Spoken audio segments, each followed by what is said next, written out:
Let's get the party started, dude. You ready? Let's do it. Absolutely. Let me. I'm gonna give Rod a quick intro, everyone. Oh, Tyson, dude, Tyson, you joined just in time, my man. Good to see you. Good to see you. Okay, we're gonna get started, y'all. So, a couple things here. You're probably gonna have a lot of questions as we go through this, and we want to try to answer as many of them as we can. So, the Q&A button there in the bottom of Zoom, throw your questions in there if you have them. I'm super excited to partner with ZoomInfo on this webinar. This is the first of three webinars that we're going to be doing together over the next 3 months, and I know that everyone, at least that follows me, and probably a lot of the people that follow you guys, want to talk about cold calling, which is what we're going to focus on today. So I got Rob Baptista on the call today. He's a senior enterprise outbound SDR at ZoomInfo. He spent the last 5 years cold calling at a variety of different companies. And so we're going to be picking his brain a bit. And Tyson Chang's on the call as well. He's senior manager of sales development and operations at ZoomInfo. And he's one of the first 10 SDRs on the team, dude. So he's sort of one of the ZoomInfo OGs. But Tyson, Rod, excuse me. Good to have you guys on the call today. Yeah, Good to awesome. be here. Excited to be here, Jason. Glad I just made it right on the dot. So glad I can be here. No, you're good. What I figured that we could do to have a little bit of fun, let me know in the chat for everyone that's here, what's like the number one thing that you want to take away from today? Is there something that you have challenges with when it comes to cold calling? Is there something that you want to learn from these two about cold calling? Let me know in the chat. Get as specific as you can. Yeah, attitude, objection handling. These guys definitely have a lot of new ideas that they're going to share with you. Absolutely. Any of this surprising to you guys? No, this hopefully maybe Rod can attest. Sounds a lot like our onboarding process. So Yeah. definitely the 27 meetings. Definitely can talk through that. Yeah, Somebody's openers. Marcy Labor's talking about the all set objection, which is very similar to like the not interested, not right now. We're all good. That's the Yeah. that's a great objection to have a handy way to handle. Man, this is crazy. We have almost 600 people on, by the way, so we got a healthy sized group today. This is Yeah. great, you guys. Loving the engagement. Let's sort of get started here. Um, I want to talk like before we get into the tactics of making the cold call, handling the objections. Tyson, I want to direct this first question over to you. One of the things that really stuck out to me when we were prepping for this is how you train and onboard new SDRs. And one of the things that you don't do is give them a bunch of like, tier 3 accounts or C priority accounts to just, kind of work through their learning curve on. Can you tell us more about that to get us started? Yeah, I mean, as a business, right, mitigating risk is important. And we onboard people like, Rod, right, full confidence. Rod, I could put on the phones after a few weeks. He actually worked at one of our competitors. But still, we want to make sure that, Rod is up to speed and having the right conversations with the right people and also mitigating the risk for the business. So we would find some low risk stuff, right? People that, we call them resets. So people that maybe no-showed a meeting and just saying like, hey, why don't you just get comfortable in the systems, get comfortable in the process, having the conversations and sort of, try to figure it out. And our goal in onboarding in their, I want to say their 8th day is to have a conversation with a prospect. And that conversation with the prospect on their 8th day really sets the tone because, I'm sure they're like palms are sweating and they're like really nervous to get on the phones, but they get that call and then we instantly start talking about feedback. Right? What did you do well in that call? What didn't do well in that call? Versus in my previous roles, it would take me a month and a half if I make that first cold call. And at that Wow. point, all this knowledge there, then I had like one call to reference and record. So our goal on onboarding is to get people on the phones as quickly as possible to make sure that, they have good conversations. We're also mitigating risk to the organization, but they're also going to develop that much faster. Yeah. So I think this is something that's super crucial. And when I work with teams and I see the onboarding and I'm like, why is it taking so long for them to just pick up the phone and like start actually doing the job? Because that's it's sort of when you learn the most. Um, okay, so in terms of mentality, and Rod, I'll direct this one over to you. Are there any Zoom info principles, mentalities, anything like that when you think about how we cold call, how we outbound, how we prospect? Is there anything like that that you guys can share? Yeah, I think one of the things that really struck me when I joined ZoomInfo was how much our mentality here is just try it, just call them. And as an SDR, there's always that sort of balance of like, is it the right timing? Is this the right person? Do I have the right information? Um, just just give it a shot. Worst case scenario, you'll call the wrong person. They won't have budget. Like the worst case scenario is that you'll be told no, which kind of happens all the time anyways.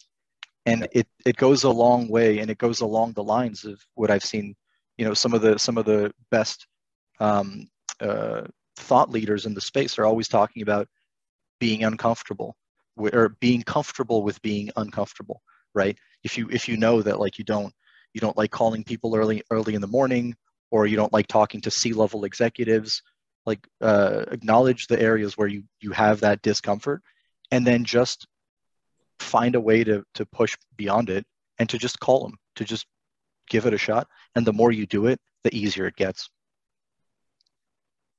Yeah, pushing past the discomfort is, kind of interesting. But Tyson, do you have any thoughts here? Things that at ZoomInfo, that principles behind how you approach prospects, what you guys believe in, that sort of thing? Absolutely. I think detaching yourself from the outcome, super important. Kind of going off what Rod said, getting comfortable being uncomfortable is knowing that in sales you sort of have to be irrationally optimistic, and training your mind to think that way is really hard. It's very counterintuitive, but you're going to lose 95% of the time. That's the reality. And you have to face that. The sooner that you can face that, the more comfortable, the happier your job's going to be. So we think about detaching yourself from the outcome, really stop worrying about booking the meeting and just start finding people you can and can't help. If you go in with that mindset, if they don't think that you can help them, cool, right? You found someone that you can't help, right? But you are going to find people that you can't help. And that's what, is super important. And then I think going on top of that, um, getting comfortable being uncomfortable. There are ways to definitely be comfortable cold calling, and a lot of that I think has to go with like learning a framework and a process for cold calling, and then practice. Right, the more you practice, the better you're going to get at it. The more it comes naturally. I always tell people when they role play with me, I sort of have this um, this history of being the objection, the objection machine when I role play with people. That's because I always tell people I want our role play to be Yeah. the hardest call that you ever have, right? So when you go into those conversations with prospects, you're like, you know what, it's not going to be as bad as role playing with Tyson. I feel way more comfortable, way more prepared to overcome those objections. Now, definitely give them wins and highlight a lot of the positive things, but yeah, those are some of the things I would add. Yes, I love that. So again, a couple people are pointing this out in the chat. The detaching from the outcome, and you said to be irrationally optimistic. Is that what you said? I love that, dude. It's like you have to wrap your head around the fact that you're going to fail 90% plus of the time typically when you're doing outbound, and like being okay with that. Is there any type of stuff that you guys talk about? Let's just sort of open this up for either of you. You know, Call reluctance, is that something that you guys talk about? Is that something that reps sometimes deal with? How do you guys approach call reluctance? As somebody who's more recently than Tyson gone through the onboarding process, um, I found that one of the things they did really early on was get us on the phones. You know, um, Obviously sales is very big. Sales is a volume game. It's a numbers game, and especially in the beginning of your tenure as an SDR, the most important thing is to just have conversations, right? Um, a lot of people are uncomfortable talking to people on the phone. I think it might be something that generationally we're transitioning away from speaking on the phone more towards texting and text communications and things like that. Um, and for some people, it can be a barrier to just pick up the phone and call someone. And I think as a sales manager, one of the best tactic is to figure out a way to get them on the phones as quickly as possible. Don't belabor the training process. I think within my second week, I was dialing right here at ZoomInfo, and as an SDR, um, it's like what Tyson said. You're going to be told no. The worst case scenario is that they hang up on you and that they tell you no. If you if you have that in your mind, like, I'm not there's nothing for me to lose in this engagement. It makes things a little bit easier. What's going through your head, Rod? Like when you dial someone and the phone is like dialing or you click, on your computer or whatever, what is going through your head? One is I hope they answer. Actually, no, that's a lie. Every time the phone is ringing, I expect that they answer, right? So Yeah. in as much as I may be, looking at their LinkedIn profile to figure out a piece of information, or reviewing something about their company, or looking at notes from somebody who's had a previous interaction with them, I'm always, in as much as I may be looking at other things, my thought is every time the phone is ringing, they are going to answer, right? So they are going to answer, and what happens next? When they pick up the phone, what am I going to say? And for me, it's a very automatic process at this point, having done this for 5 years. It's always like, hey, this is Rod from ZoomInfo. And then a fun trick I've been doing recently is saying, how have you been? Right? It implies a sense of familiarity. It's a little different than what other people are doing, to something that people were referring to in the questions earlier. It's a little more disarming. Hey, this is hey John, this is Rod from ZoomInfo. How have you been? Right? So what's going through my head is, and we can talk about this a little more later, but ideally I want to have at least one piece of information that I can leverage within the first 30 seconds to a minute that's about them, their business, their company, their industry, their world. If I can drop one nugget of information about them within the first minute, it opens the door for so many things. It allows for a better conversation, decreases my odds of getting hung up on. And worst case scenario, and I don't have that one piece of information, trying to ask them a good question. Those are the things that are going through my head. I love that. Tyson, anything you want to add? Yeah, I think for me, because I definitely, if you don't think this way, I'd probably challenge you. You probably, you have some doubts, right? You have a bad call, you move on to another call, and maybe it's getting in your head a little bit. For me, I was very process driven, and so within my sales engagement tool, I wanted to have a very 1 through 5 step. This is what I do. Okay, I look at their name, I memorize their name, I look at their title. Then I open up their website, I do a little bit of research on their website. Once I feel like I know what they do, maybe I read the call notes or any prep notes that I have, and I hit dial. And then I'm just sort of looking at all those things. I'm almost trying to occupy my mind to get myself out of thinking about those negative thoughts, right? And so I would just look at their website, and I instantly think about, okay, the VP of sales, what do they care about? What do they care about? Right? Okay, their solutions are in the IT space. That means they sell to IT professionals and directors. Okay, make sure I ask a question about that. And to that, Rod's point, I'm expecting them to pick up. And so when they pick up, it's like, okay, great. Hey, Rod, this is Tyson over at ZoomInfo. How's your day going? And I'm very familiar, very comfortable, and very eager and excited to talk to that person, because I've done that sort of, research. I've sort of occupied my mind to prevent myself from, deviating. Yes. So the reason why I wanted to talk about prep is I feel like that's a big part of call reluctance, is when you go in and you feel like you don't know that much and you can't talk about the prospect. Well, what do you resort to? Talking all about yourself and what your company does. And I don't know about you, that sucks when you have to go in and talk all about yourself. And there's all this pressure to make the pitch, really good. Dude, you guys, let's just get into the cold calls. You guys started talking about the intros and we're kind of teasing it. Let's get into the structure.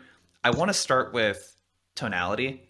Does anyone else here let me know in the chat, like when Rod talks in his opener, you're just like, damn, he's smooth. How do you guys think about tonality, pace of delivery, and how important is that in that first, 10, 20, 30 seconds? You're making me think back to when I started as an SDR. And as context for everyone, before I got my first job as an SDR, I didn't know what business to business meant. I'd never heard of sales development. I was a catering supervisor at Panera. Like, this was a completely foreign world to me. And every time I called anybody, it'd be like, hey, especially if it's a VP or a director, be like, oh, hello, sir. My name is Rod, and it's like, it's a very scary experience in the beginning. And a really small thing that I would do is, after I said hello and I was just like, hey, this is Rod from ZoomInfo, how's it going? After I said hello and I was just waiting for them to reply back or whatever, I would take a moment and I would just like breathe only through my nose real slowly and just be like, all right, they answer the phone, calm down a little bit, right? Master your jitters and then get into it.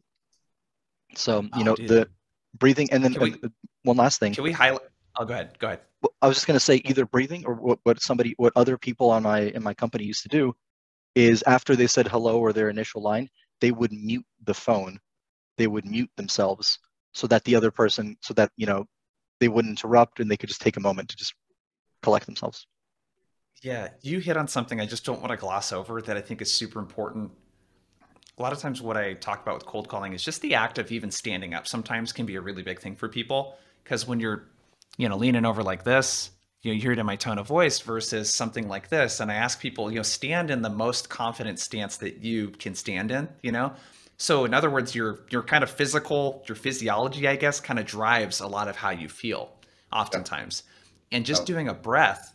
So I don't know about you guys, every time like the first call of the cold call block, my heart's like, going like this, right? And just taking that breath and being like, hey, Rod, Jason with Blissful Prospecting, how have you been? And then like taking that breath, I think is really, really clutch. So I didn't want to gloss over that. Tyson, looked like you were going to, sort of add something. Tonality, pace, first 10, 15, 20 seconds. What are you thinking? Yeah, just to touch on what you talked about, the physiological effects that you can manifest by standing up or even smiling or looking into a mirror. I remember my first manager, which I think may be on the call, I just did a quick search in the participants at my first job, told me to look into a mirror when I was cold calling, and it was so awkward, but it really forced you to master, like, and even on Zoom calls, like I'm very animated with my hands. I always remember in the office, you could always tell when I'm on a call because I would shoot up out of my desk and start pacing back and forth with my headset. Then I required a wireless headset because I was, pulling the cord out sometimes, but super huge. Tonality, pace, things like that. I always used to, one of the things that, one of my previous managers taught me as well is like, you kind of have to treat it like you're an actor at times, like the do, re, mi, fa, sol, la, ti, da, when you warm up in the morning. And so I would sit there and, before I, get my coffee, hey, this is Tyson over at ZoomInfo. Hey, Tyson Chang over at ZoomInfo, how's it going? I just practice it 100 different ways. And so that opener, I could, number one, react a little bit better to that individual. And they go, hello? It's like, hey, this is Tyson over at ZoomInfo versus this is Tyson. Like, hey, Rod, this is Tyson over. Like, I could just react a little bit better and I can match their tone and pace quicker. But from the get-go, right? I always want to be as energetic and excitable as possible because people are less likely to be mean or negative to someone that is positive and, excited to talk to you, right? It's super hard. It takes a very special person, which we've all ran into in sales every now and then, but it's that much less likely to happen. Yes. I love this. And the why behind this, you guys, is I really, like, if you mess up that first 15, 20 seconds, you're going to usually get a lot of objections after that, or someone's just going to hang up on you. And what I'm hearing from both of you guys is we want to do the opposite of what any kind of telemarketer would do. I want to sound very confident, very positive. I'm going to smile. I'm going to ask them how they're doing. I'm going to be very slow, deliberate. I'm going to sound like a peer, not like a telemarketer. So let's kind of keep this going. And Michael Ashman, I see your question in the Q&A. What's up, Michael? We're sort of getting to this. How do you start the call off on the right foot in the first minute? So it sounds like you guys are fans of asking the person how they've been. How are you doing today? Can you guys talk a little bit more about why you do that before you go into a permission-based, kind of opener? So it's funny. I've seen both sides of the argument on this one over my years. Some people don't ask for permission at all. Some people say, don't ask them about their day because you don't care, they don't care. It's just fluff. I think it really depends on your style. I have a very sort of humane approach. I always try to laugh when I'm on the cold call, even if it's a joke that I said. I'll often say a joke and then laugh at it, and sometimes it'll be the people think like, okay, I guess it's okay to laugh if he's doing it. So I always try to, be very sort of comfortable, down to earth. My tone kind of reflects a lot of that.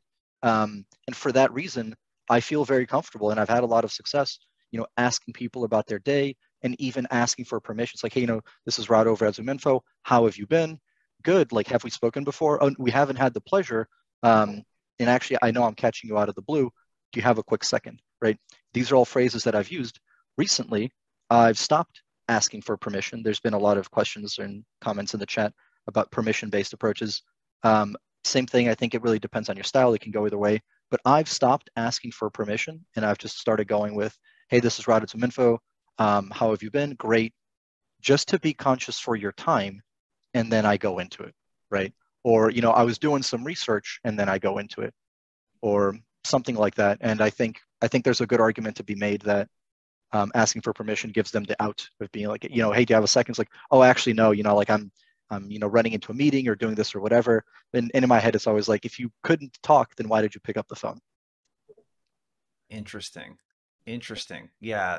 The reason I ask the how are you doing thing is I think a lot of people like me, the sort of talking heads in sales, the consultants, the trainers, the coaches, will tell you not to ask people how they've been or how are you doing. And a lot of times, I had a client that she would ask every single person, how are you doing today? And her voice was just, she sounded like a super friendly person. And every single time people would be like, I'm doing really good. How are you doing? She never got shut down, asking that question. So Tyson, where do you stand on permission-based openers? Yeah, I'm a big fan. It's what got me to my role right now. My usually go-to line was, hey Rod, this is Tyson over at ZoomInfo. How's your day going? And one of the things that I would just add when you ask that question, people typically ask, not too bad, how about yourself? And a lot of times, like a deer in the headlights, where a waiter comes over, it's like, hey, enjoy your meal, and you're like, you too. You're like, I don't know why I said that, right? It's like, obviously you're not going to enjoy a meal, or have a good workout when you come to the gym. And it's like, you too. And it's like, it's just you're not thinking about it the right way because you're nervous. Making that for like, no, my day's going pretty good. Could be a little bit better. It's a little cloudy here in Vancouver, but I'm actually really glad that we're able to connect. The reason that I was calling, I was hoping to grab 15 minutes on your calendar to talk about ZoomInfo. But before I do that, are you familiar with ZoomInfo at all? Does that name ring a bell to you by chance?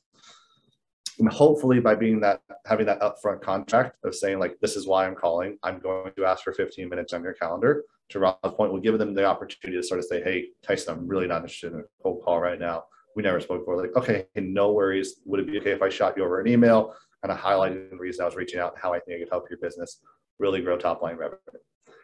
Sure, go for it, right? Or they say, ideally that curiosity sort of takes over. It's like, okay, why do you want 15 minutes on my calendar? What do you do?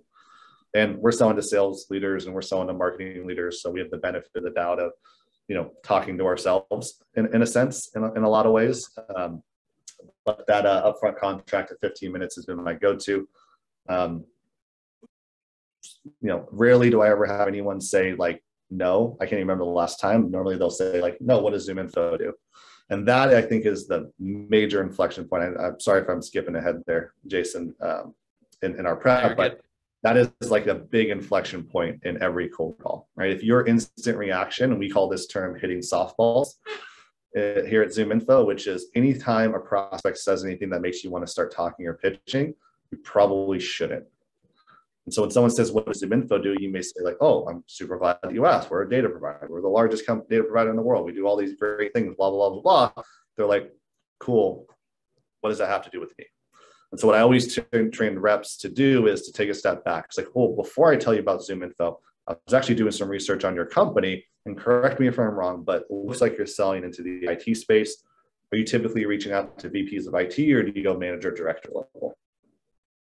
And so that is sort of a big premise. We have that upfront contract. We want to avoid hitting softballs.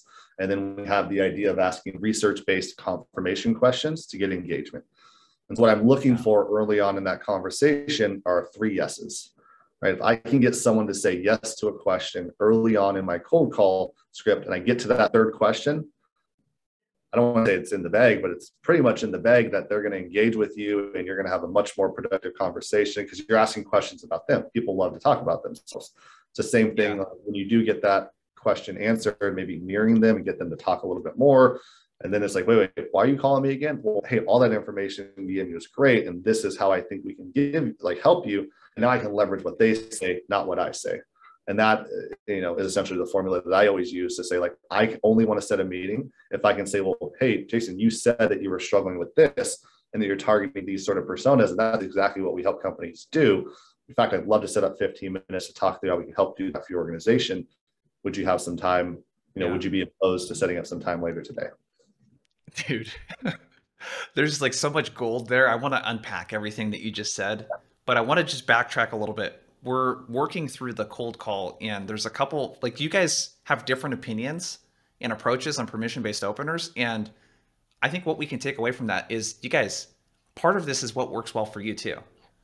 I know a lot of people that don't use permission-based openers and they get straight to it and it works well for them. Tyson, you're all about it. And there's like a lot of different variations of permission-based openers that you can use too.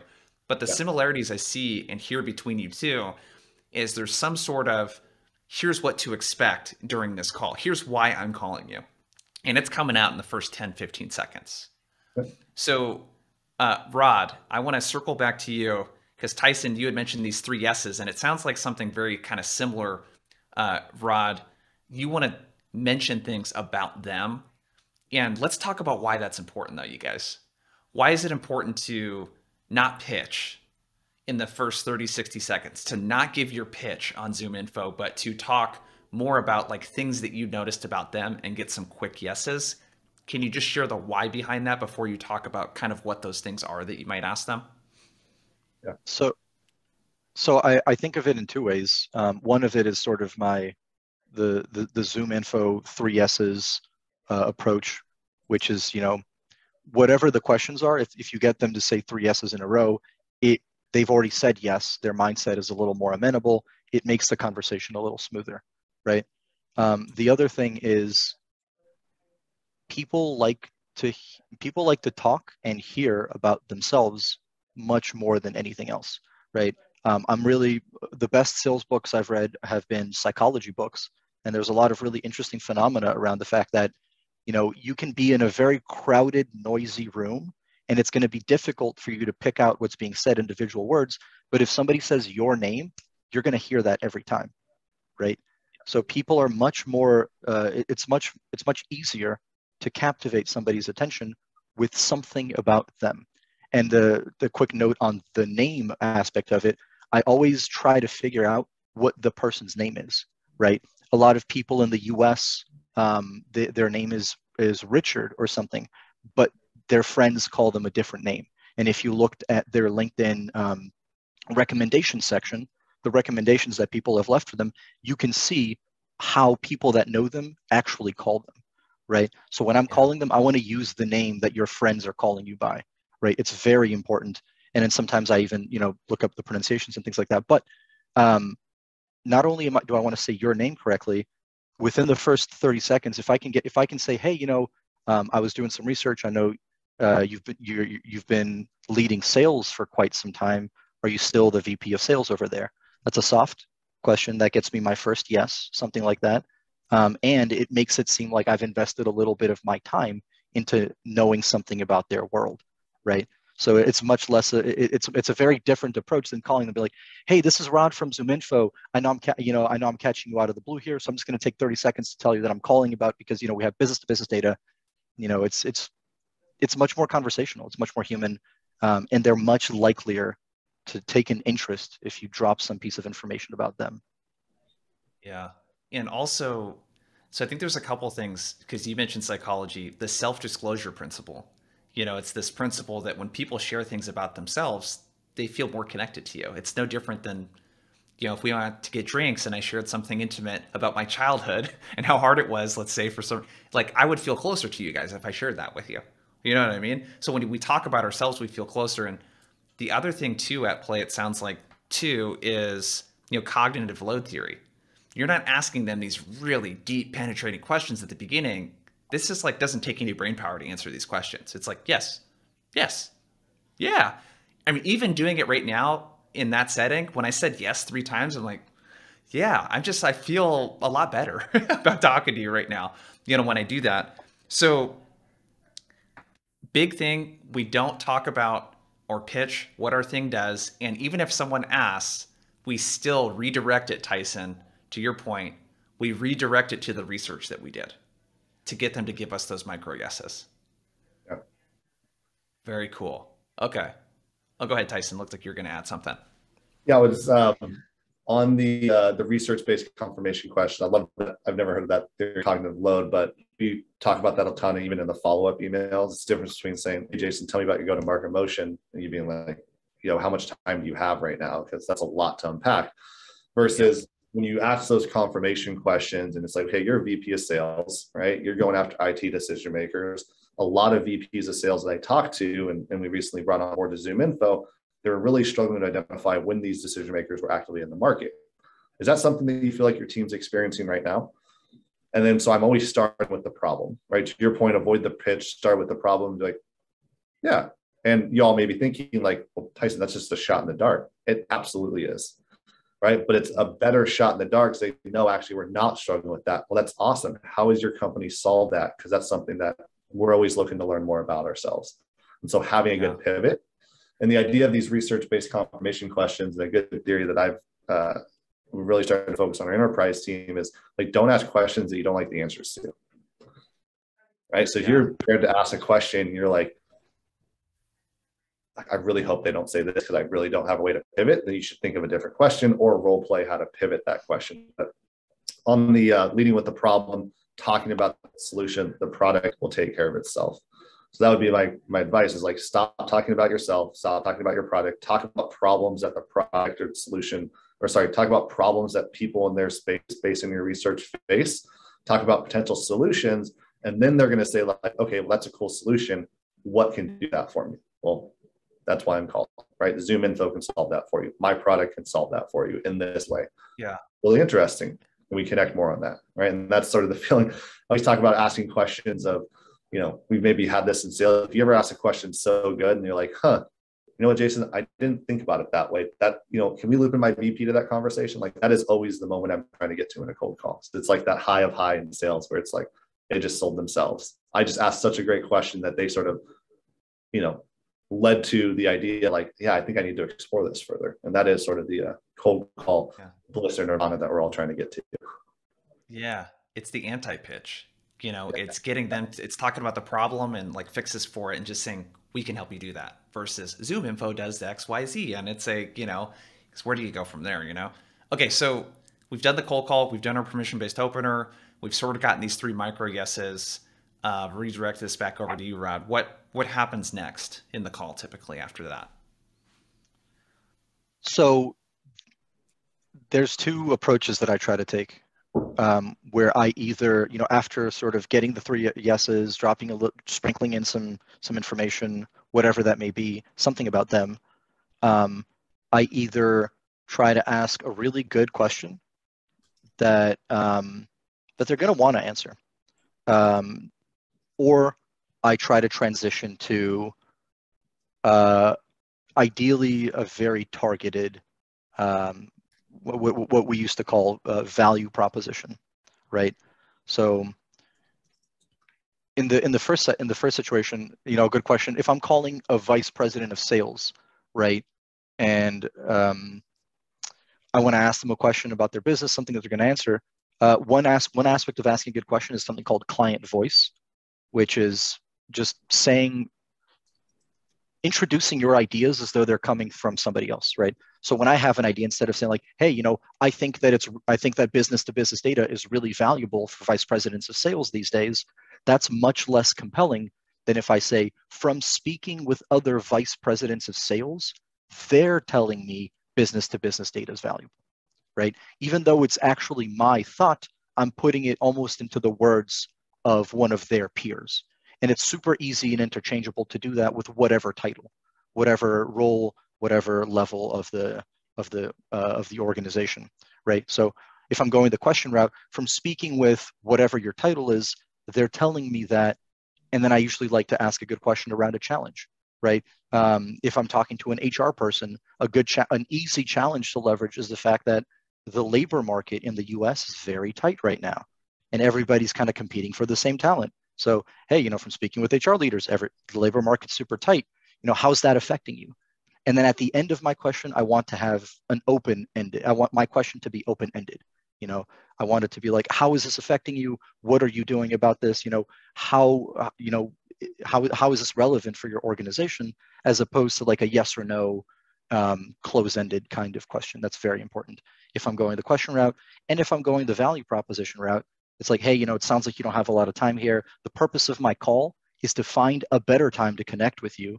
I know I'm catching you, running to a flight or whatever. And we're speaking with a lot of other, whatever your title is, in speaking with a lot of other, whatever your title is, they're telling us, one or two challenges about the industry or the role. And that's exactly why we exist. We exist to help them with some of these things. I'd love to, clue you into some of that as well, right? If you really have to stick the landing in a very small amount of time, that's one way to do it. Got it. So a couple of things I want to highlight there. The question that you're asking, I call it question stacking, is the framework that I teach. It's you're stacking context in front of the question. So you don't just say, how are you dealing with a labor market right now? I talk to a lot of your peers and here's what they tell me. They're dealing with this thing. And I know, because we talked about this in our last call, customer voice is something, use your customer voice is something that you guys talk about a lot at ZoomInfo. You never talk about ZoomInfo unless it's through the lens of a customer or through the lens of how a prospect might talk about this challenge. And it lends credibility, like you said. Yeah, God, it's one of those really obvious things, when you think about it. But when you say people like you do this, or you're able to drop in some social proof, folks from companies like X and Y that we work with are focused on these things.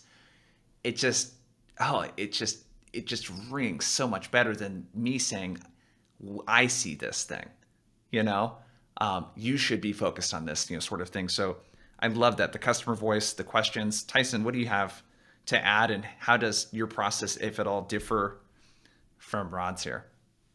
I think Rod hit the nail on the head. When I think about it from like a manager perspective, I think about things like show rate. I think about things like driving urgency on the meetings. So, rather than schedule 2 weeks out, schedule for the same day. I see a bunch of people talking about Chris Voss, I never split the difference, the power of no. My advice to all of you, and it's going to be really uncomfortable at first, but ask for a same day meeting, right? Because as soon as you ask for that same day meeting, you may be thinking, well, Tyson, they're just going to say no. But if you've read Never Split the Difference, that's like super powerful. Because when someone says, no, I can't connect today, they just said yes to the meeting, right? Then you ask for next day, hey, no worries, we could do sometime tomorrow. Does 2 or 3 o'clock work for you? They're like, yeah, I think I can make that work. Because they're not going to keep saying no. They already kind of said yes to the meeting. And now, I was always trying to shift the conversation from do they want to take a meeting with ZoomInfo to, okay, now we're just coordinating calendars as an SDR. That was a big takeaway that I got from Never Split the Difference. And then even past that, right? Rod, I'm sure, has had some really easy calls. Like, gosh, Rod, I'm glad you called. Like, we were waiting for this call from ZoomInfo, and like we actually are reevaluating. That's great. We're all going to have those, and our ability as SDRs, as cold callers, to make the sales process seem as easy as possible. We talk about this concept of selling past the yes. So even when you get that meeting, your job is not done as an SDR. I saw someone mention BANT, which I absolutely hate with a passion, because I feel like it's a huge trap for a lot of sales organizations to not call someone or not try to sell someone something because, according to BANT, they don't have budget authority. It's like, we used to have these big signs in our office that said, no one's ever budgeted for ZoomInfo, figure out your next move. Yeah. Right? No one, you're not going to call someone, not to be, oh my gosh, like I'm the person, you're perfect timing and I'm ready to buy. Right. And so our job as salespeople is to identify a problem, create that need, drive urgency, and then set your account executive up if you're an SDR by selling past the yes. Hey, I got that locked down for 2 o'clock today. Out of curiosity, do you guys have any growth plans? Are you guys hiring some more SDR? Oh, that's really cool. Have you thought about ways to improve their onboarding? Do you use a sales engagement tool? Do you use something like conversational intelligence to make sure that you can share best practices between reps? And I can identify outside of just solving like a pipeline problem, which a lot of people think about ZoomInfo for, to now we're this full, go-to-market operating tool that can help so many aspects of the business. And I can really set up my account executive and get someone excited that, wow, I thought I was just going to learn about, how to get a couple extra phone numbers to, maybe this can really be a valuable partner from our organization. And really selling past that yes is, something we talk about to improve show rate and improve, our bad fit or decrease our bad fit rate on meetings based on some qualifications, oftentimes subjective. So that'd be what I'd add on the end there. Okay, so we got to break down the get the know thing is interesting, you know, and it looks like just from the chat, a lot of people have read Never Split the Difference, but this concept of, you know, can you meet later today? No, that doesn't work for me. They're indirectly agreeing, like they've already decided in their head that they want to meet, just that later today doesn't work, and you're going for that no, which really kind of makes the person feel more like they're in the driver's seat, even though you're kind of the one asking the questions. I thought that was really, really good. And the selling past the meeting. So that's pretty interesting. So you get the meeting set and you're getting them to think beyond just the next time. Like if you set up a meeting, Tyson, for me to meet with Rod, all I'm thinking about is that meeting and showing up. And you're talking about what's going to happen after, you know, that, what you're going to like learn during that meeting. Like, can you guys talk more about that? Because that's the part that I think people focus so much on getting the demo and they don't focus on what am I going to take away? What's going to be a valuable use of my time? You know, can you guys talk a little bit more about how you really sell the meeting beyond just showing up and getting a demo of ZoomInfo? So there's a great technique we use here, which is, you know, after we schedule the meeting and we've done the logistics of figuring out what time, what day, all that stuff, we ask things like, you know, to make good use of your time, you know, in order for us to better tailor the conversation, and then we can ask some of these questions, and then we can ask some of these qualifying questions. In our case, we want to know things like, are there any geographies that you're particularly interested in right now in terms of growing your business? Are there any industries that are you know, relevant to you right now? And within those, are there any specific titles that you're going after, right? This is all information that's going to help my AE or my account executive, who's the person that is on the receiving end of this meeting, right? So as an SDR in whatever organization, it really depends on, you know, the person who's receiving that meeting. What are some of the reasonable things that will help them? Like if your account executive's like, hey, you know, thanks for setting that demo. Next time I need to know whether they have budget. I need to know whether they need our solution. Like those are some unreasonable requests, because it's a lot, you know, especially after you've booked a meeting. You want to ask a couple of questions. You want to make it seem like the questions you're asking are going to add value to the meeting, which makes asking the questions a lot easier.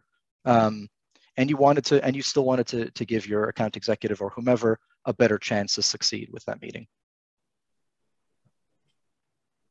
And I think, you know, to the BANT qualifications, that's selling past the yes. While they may say, you know what, we're already with the competitor, so we're probably not going to be able to move forward, but we're interested in checking it out, right?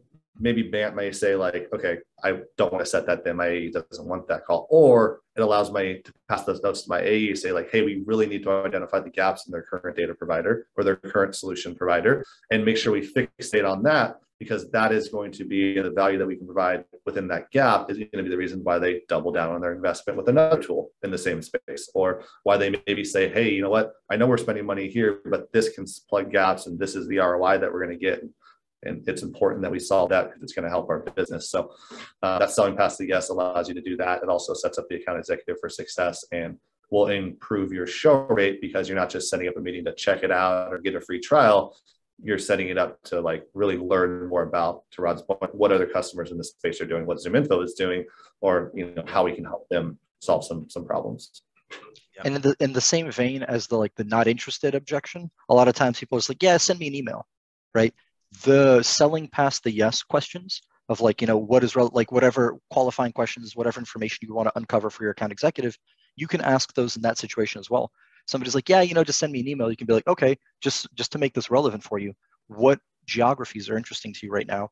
What are some of your target industries? What titles are interesting to you? And then if they answer those questions, you can turn that back and be like, hey, you know, that's why we want to meet, so we can cover this for you. And you can use that information you uncovered to make that meeting more sticky. Like to Tyson's point, it increases your odds of having it occur. Love it. Well, let's spend the last part here talking about objections. Yeah. So how do you guys think about objections? You know, I sort of look at them in two, you know, kind of areas. There's kind of the objection to being interrupted, right? To being cold called. And that's the not interested. It's the reflexive, you know, kind of responses that people give. And then there's stuff that's a little bit more legitimate, you know, but how do you guys think about objections? Is there a framework that you guys think about with this? And I'll go ahead and kick it your way, Tyson. Yeah, definitely. I had a framework I live by. It's called RIO. It's WRIO. It stands for Welcome, Restate, Isolate, and Overcome. And the goal of this objection handling technique is to only have to overcome one objection once, right? Just like when you hit those softballs early on in the call and they say, Tyson, it's too expensive. Well, we have a lower priced option. Well, Tyson, we can't implement it. Well, we can help with the implementation. Like you're just kind of like knocking down dominoes, and eventually the dominoes run out and they're just like, well, this is a lot to consider. I'm going to move on. And so the welcome stage really helped me early on in my career, because for all of you that are new to cold calling or have been in cold calling, you've all had this cold call anxiety, right? You've been fearful. You're like, gosh, I really hope they don't give me this objection. The welcome stage is just to welcome it, right? And my word was awesome. So if you ever took a cold call from me, I apologize for saying it 100 times. But anytime someone would say like, Tyson, I told you last week, we really can't move on. But, oh, hey, that's awesome. I'm glad that, I'm glad, we were able to connect last week. Maybe it was awkward, but I would try to make that really positive, right? And so my goal is to welcome that objection with enthusiasm, as if they've already said yes. And that is the point of the welcome sort of state, right? Welcome with enthusiasm, as if they've already said yes. Pricing. Hey, still too expensive. We can't afford it. Hey, I'm actually really glad that you brought that up. It's awesome that you're thinking about working this into your budget. And I move on to the next step, which is to restate. And I want to restate that objection in the form of a question that I can win. Hardest part about overcoming objections in sales is sort of spin that, objection into a positive thing. Pricing is a common objection that we get here at ZoomInfo. And so it's like, hey, Tyson, you're still way too expensive for us. We can't do anything. And I would say, hey, I'm actually glad that you brought that up. If I understand you correctly, it doesn't sound like there were any concerns around quality or coverage of our data. It was just figuring out how to make this fit in your budget. And so I'm sort of isolating that objection, because before I overcome it, I want to make sure they don't say like, well, even if the pricing was good, your coverage was bad, or you didn't have the data that you're looking for. Maybe they say, actually, you know what? Coverage was bad in the EMEA sector. Great. So it sounds like if I could show you how we've improved some coverage in our EMEA sector and we could work a little bit on your budget, it may make sense to reconnect and reevaluate this. I don't know, Tyson, have you guys improved your EMEA coverage? Absolutely. Then I go to overcome that objection. And so really hard to apply in a call. Really great framework for overcoming or role playing and writing down the questions that you would want to ask after an objection. But that is like one of my favorite frameworks that we train on a ton here. Got it. Rod, anything to add? Rio is great. I think that Rio is something I learned here at ZoomInfo, and I think the coolest part about it is that when somebody gives you an objection, if you give them an unexpected response, like if they tell you like, oh, we don't have budget, or like, oh, we're not interested, or oh, we're using one of your competitors, they're going to expect you to, oh, okay, well, thanks for the time. But if you're like, oh, awesome, like, oh, that's great, oh, that's real, I'm really happy to hear that. It really, pivots the conversation. It changes the negative tone of where they thought the conversation was going. And it really allows for a much smoother handling of that objection. Like, oh, that's awesome that you guys are using a competitor. That tells me that your organization is very sophisticated.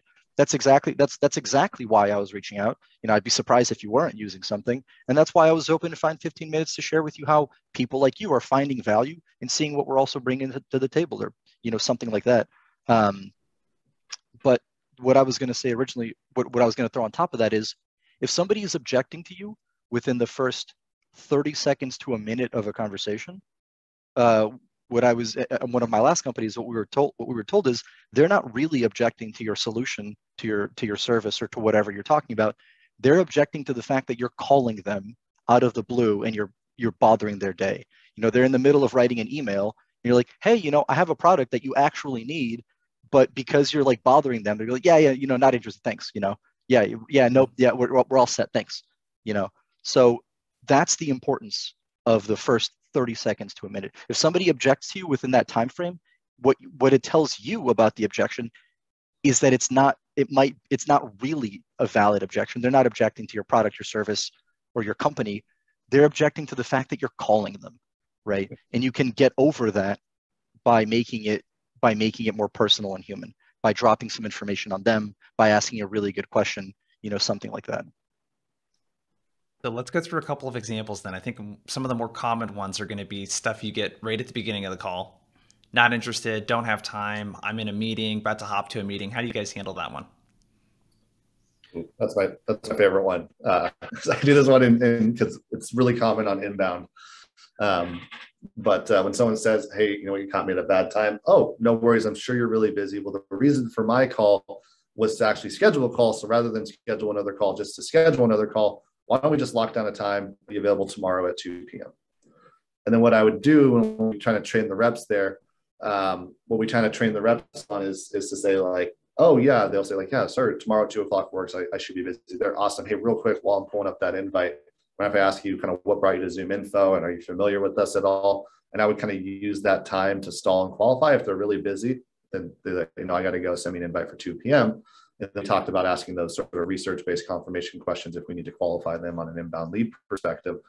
On outbound side, use them, a lot of the same talk track. When would be a better time to reach out? Come in an hour or try me tomorrow. Hey, I could do you one better. I was just giving you a call to schedule another call. I want to talk about ZoomInfo. I know you looked at us in the past. We used to train on this a lot more in the past. It was called like the quick pitch. And so whenever someone puts you under the gun, you kind of have to have like this rapid fire, like matching their tone and pace. Like, no, what does ZoomInfo do? And then you kind of just got to fire. 2 o'clock work for you? Great. I'm going to send you an invite. Do me a favor and accept that invite so I know it didn't land in your spam or junk folder.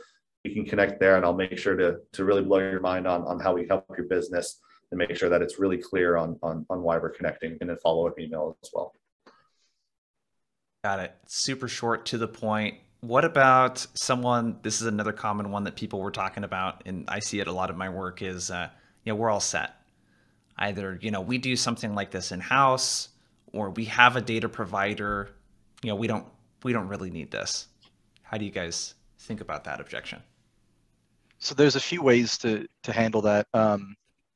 A really good phrase I like to use to give myself room to ask more questions. In this situation is a good example of if they're like, oh, we're all set. I want to ask some questions. I want to try to uncover something, right? So a good phrase I like to use is like, oh, it's good to hear that you're all set. Just so I don't bother you again, right? I'm offering to not bother them again. They're definitely going to be interested. They're definitely going to be willing to give me something. This is something they're interested in. So, okay, it's interesting to hear you're all set. Just so I don't bother you again. It sounds like you guys are. It sounds like you're using a service. Was that a recent thing? Did you get that within the past like 6 months or a year? How's that been going for you? Well, and then ideally I can ask some questions. If it's like a product objection, or if it's like a product or subject service objections, like we have somebody else doing this. Like we have another company. We're spending money on somebody else to do this. I want to ask questions around how recently they got it, how satisfied they are with it, whether whether they're that kind of tech, or actually the best question to ask is around why they got that thing to begin with. It's like, oh, it's interesting that you guys are all set. Why did you go with that option? Why did you choose them, or what prompted you to consider that solution in the first place? If you can get some insight into the reasoning behind either why they went with that product in particular, or why they went with that line of solutions in general, then they can say things like, in the case of ZoomInfo, well, we went with this other competitor because our teams needed data and they weren't making enough calls. So we just needed something quick, to get them the data they needed so they could make calls. You just learned something about their world that you can then leverage as a reason for a meeting. It's like, I hear that all the time. Everybody needs data. That's exactly why we exist. And that's why I'd love to at least show you what data there is out there for you. I've just made it more compelling to a problem they just revealed to me. Yeah. Love it. Let's do real quick one more before we run out of time, because what about I don't think I'm the right person. I'm not the right person to talk to about this. When do you know it's the right person, let's say? So that's a great one. I'm not the right person to talk to about this. You can either throw it back at them and be like, oh, okay. So are you not involved? So I know you're the vice president of sales. You're not at all involved with like new business or sales, right? And then they'll be like, well, so if they say I'm not involved, I'm not the right person, ask them a very specific responsibility question, especially if you think they really are. They're either gonna lie to you or they're gonna have a hard time telling you no. Or you can go for the alternative, like, oh, okay, my bad, totally in the wrong place here. Can you help me out? And somebody actually alluded to this earlier in the chat. Like, people like helping each other out. It's another one of those psychological phenomena. It's like, I'm so sorry for being in the wrong place here. Can you help me out here? Your company is really confusing. Who is the right person who might be more involved with, sales, marketing, HR, customer success, whatever the thing is that you care about? And then you would ask about that, and then ideally you can pump them for information. It's like, okay, so are they involved with that? Who do they report to? And then you can get some good answers, some good information from that. Love it. Tyson, anything else you would add? We're almost up on time here. Yeah, I would add, depends on your solution, right? If you do have a stricter qualification, then, and you think they're the right title, everything Rod said was great. If you are going to a non-decision maker, like we occasionally will reach out to a manager who manages a team, or even individual contributors, to get them on a trial, because that's how we sort of, build groundswell within the account. Hey, I understand you may not be the end decision maker, but this tool is absolutely going to impact your day-to-day. So we'd love to get your perspective on the tool before working the subchain.